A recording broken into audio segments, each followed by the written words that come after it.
कोणत्याही गोष्टीचा अंत जीवन संपवणं हे नसतं, खचून जाणं हे नसतं आणि जगात असा कुठलाच प्रॉब्लेम नाही ज्याला सॉल्युशन नाही, है ना?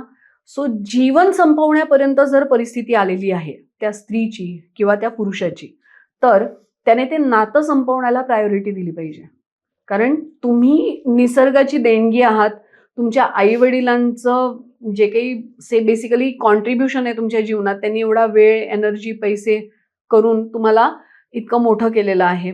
तुम्ही ॲज अ पर्सन स्वतःचं तुमचं अस्तित्व आहे आणि कोणत्यातरी व्यक्तीसाठी, मग ती मुलगी असू दे किंवा मुलगा असू दे, तुम्ही जर तुमचं जीवन संपवण्यापर्यंत गंभीर परिस्थिती झालेली आहे, तर ते नातं तिथेच त्यागा. मग पुन्हा एक प्रश्न असतो, की मुलींचा बेसिकली असतो, की जर मी म्हटलं, की मला या मुलाबरोबर नाही राहायचंय, मला माझ्या नवऱ्याबरोबर नाही पटत आहे, मला डिव्हॉर्स घ्यायचा आहे, तर आई-वडील सपोर्ट करत नाहीत. हा एक प्रश्न असतो. बरोबर. सो म्हणूनच तर मी पहिल्या लाईनपासून तुम्हाला म्हणते, की फायनान्शियली स्ट्रॉंग व्हा. आई-वडील कधी सपोर्ट करतील तुम्हाला?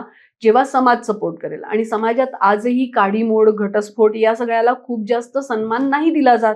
सो तुम्हाला स्वतःच्या पायावर उभं राहण्याशिवाय दुसरं काहीही पर्याय नाही. You have to be financially strong at any cost, है ना? मग तुम्ही म्हणाल, की मग घरकाम कसं सांभाळायचं? तर मग घर बसल्या काम करा, वर्क फ्रॉम होम करा, काहीतरी कुटीर उद्योग सुरू करा किंवा काहीतरी करा. आपल्या कलेला वाव द्या, शिक्षण जास्तीत जास्त घ्या. फक्त डिग्र्या एकत्र करू नका, कौशल्य एकत्र करा, है ना? आणि सगळ्यांनी पहिले फायनान्शियल स्ट्रॉंग व्हा. तुम्ही फायनान्शियल स्ट्रॉंग नाही झालात तर तुमचं मॅनिप्युलेशन, तुमचं शोषण नेहमी होत राहणार.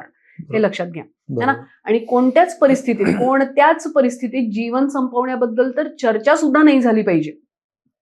आपण आहोत ना, आपण जगातल्या सगळ्या समस्यांचं सॉल्युशन करू शकतो. Just trust yourself. बरोबर. जगातली अशी कुठलीच समस्या नाही ज्याला सॉल्युशन नाही.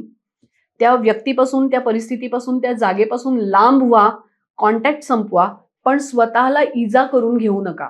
अर्थातच. आत्महत्या किंवा जीवन संपवणं हा ऑप्शनच नाहीये, है ना? तुम्ही तुमच्या जीवनात काही ना काही चांगलं करूनच घ्याल, यावर तुम्ही भरोसा ठेवा आणि भरपूर मेहनत करा.